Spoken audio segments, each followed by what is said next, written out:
I never imagined that marriage could feel so quiet. Ryan and I had been together for years, and from the outside, our life looked perfect. 2 careers, a nice home, stability in every sense. But inside the walls of our house, silence had started to echo louder than any words we shared. I wasn't unhappy, not exactly. But I wasn't fulfilled either. There were evenings when he came home, distracted by his phone or work, and I sat across from him wondering if he even saw me anymore. It wasn't neglect in the harsh sense.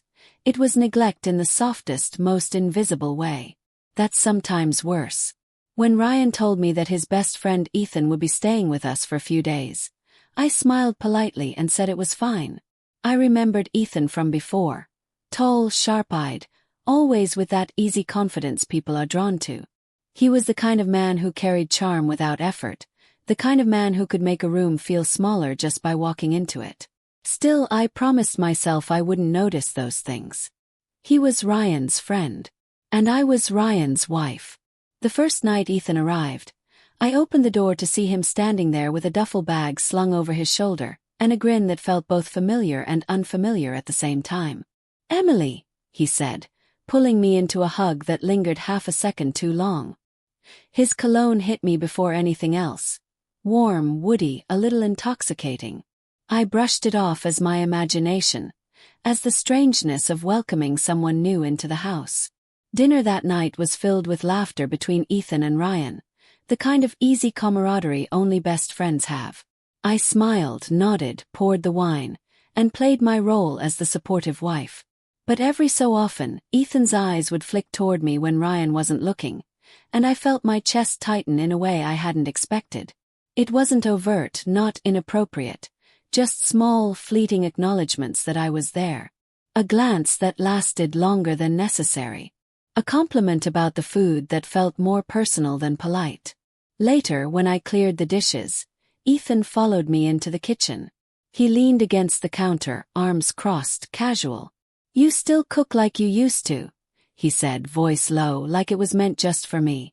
I turned with a laugh, brushing off the comment, but I felt the heat rise in my face. Ryan walked in seconds later, and the spell broke, leaving me unsettled. The next day Vanessa came over. She was my closest friend, the kind of woman who saw through me no matter how carefully I tried to hide. When she heard Ethan was in town, her eyes lit up mischievously. "He's staying here. With you." "Dangerous territory," she teased, sipping her wine on the patio. I rolled my eyes, but she pressed on, leaning in. "Don't act like you haven't noticed. He looks even better than before." Her words sank into me deeper than I wanted to admit. It wasn't that I hadn't noticed. It was that I didn't want to acknowledge it. But Vanessa's boldness stirred something. Curiosity, temptation, the tiniest whisper of what if. I told her she was ridiculous, but when she left, I caught myself replaying her smirk in my mind. That night, after Ryan had gone to bed, I found myself in the kitchen again, pouring a glass of water. The house was quiet, dim. I didn't hear Ethan come in until he was right behind me. His voice soft. "Can't sleep either." I turned, startled, and saw him standing there in sweatpants and a t-shirt, looking disarmingly casual. The silence stretched between us, heavy but not uncomfortable. My heart thudded harder than it should have for such an ordinary moment. He stepped closer, not enough to be inappropriate, but close enough that I could feel his warmth. For a split second, it felt like something could happen, like if either of us leaned an inch further, a line would be crossed. But I forced a laugh, shook my head, and stepped away, mumbling something about being tired. I left him there in the kitchen, the sound of my own pulse echoing in my ears.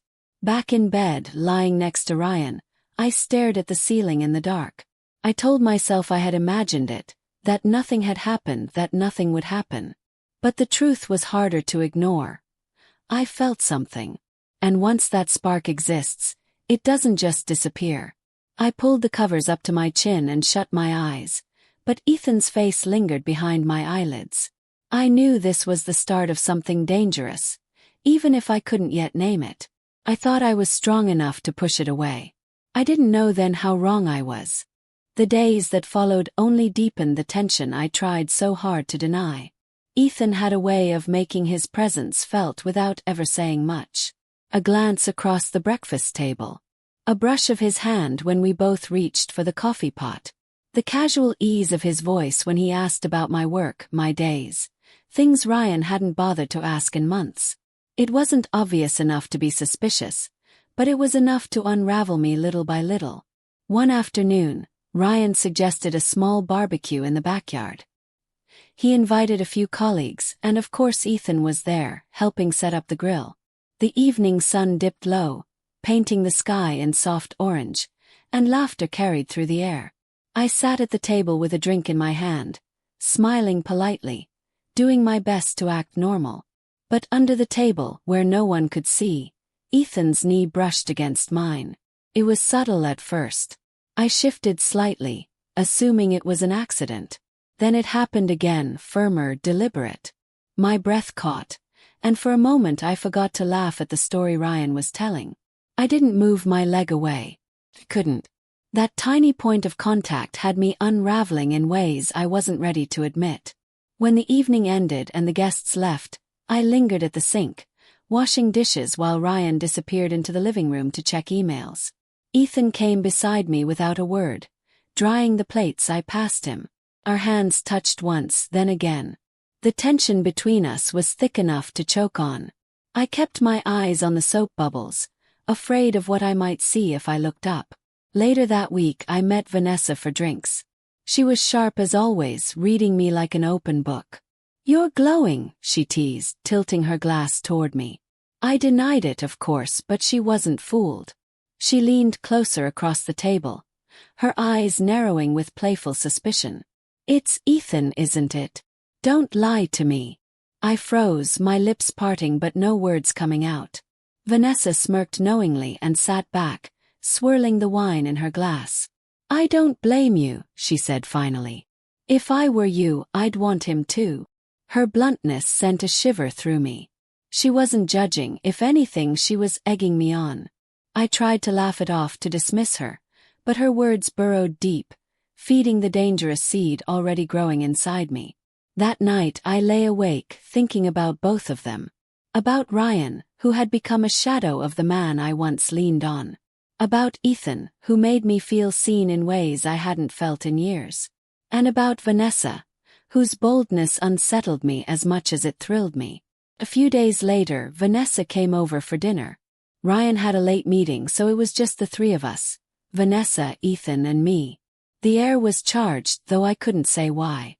Vanessa was playful, her laughter filling the house, her glances at Ethan carrying an edge I couldn't quite place. At one point, when I stood to grab more wine, Vanessa followed me into the kitchen. "You're in trouble," she whispered against my ear, her tone teasing but her eyes sharp. I tried to play dumb, but she wouldn't let me. "I see the way he looks at you," she pressed. "And the way you look back." Her voice softened, almost daring. "Maybe you need it. Maybe you deserve it." My breath caught at her words. For a fleeting second, I felt the warmth of her hand brush mine as she took the wine bottle from me. Too close. Too deliberate. My pulse raced as I carried the glasses back into the dining room, my mind spinning in directions I couldn't control. That night, after Vanessa left and Ryan was still away, Ethan caught me in the hallway. He leaned against the doorframe casually, his eyes searching mine. "You've been avoiding me," he said quietly, though there was a smile tugging at his lips. I wanted to deny it, but instead I just stood there, frozen. His nearness made my skin tingle. Every rational thought told me to walk away, to put distance between us. But I didn't. I let the silence stretch, thick with unspoken things. Ethan stepped closer, his voice lower now. "You don't have to pretend." For a moment I thought he might kiss me. My heart pounded so loudly I was sure he could hear it. But just before the line was crossed, I pulled back, my voice trembling. "I can't." I left him standing there, my chest heaving, my entire body aflame with want and guilt. Upstairs I closed the bedroom door and leaned against it, my legs weak. I told myself I had stopped it, that I was strong enough to resist. But the truth was undeniable. Every second of resistance only pulled me deeper in. I thought Vanessa's teasing would stay harmless, that Ethan's looks would fade with time. Instead, both of them were circling closer, pulling me into a place I wasn't sure I could escape. And somewhere deep down, I realized I didn't want to escape at all. The pull I had been fighting for days. He leaned in, slow, cautious, giving me every chance to turn away. I didn't. When his lips touched mine, it was gentle at first, almost questioning. But I answered with a desperation I didn't know I carried. The kiss deepened, and my body betrayed me. Leaning closer, my hand finding his chest, my breath quickening. Guilt stabbed at me, sharp and cold, but it wasn't enough to stop me. I had spent so long starving for attention, for connection, that the taste of it now was impossible to resist. Then, just as the world began to fall away, a voice cut through the moment. "Well, well." I froze, pulling back to see Vanessa standing in the doorway, her coat draped over her arm, her eyes alight with something between amusement and intrigue. My heart stopped. She had let herself in, as she often did, but now she had caught me in the one thing I had sworn would never happen. "Vanessa," I started, panic rising. But instead of anger or shock, she smiled slowly, setting her coat down on the chair. "I knew it," she said, almost to herself. Then her gaze shifted to me, sharp and playful. "I told you you'd want him. Guess I was right." Shame burned through me, and yet, her tone wasn't condemning. It was daring. She stepped closer, her eyes flicking between us. Ethan shifted uncomfortably, but he didn't back away. The air grew hotter, heavier, as Vanessa leaned in, close enough that I could feel her breath near my ear. "You've been starving, Emily," she whispered. "Why pretend otherwise?" I should have pushed her away, just as I should have pushed Ethan away. Instead, I found myself trembling in the space between them both.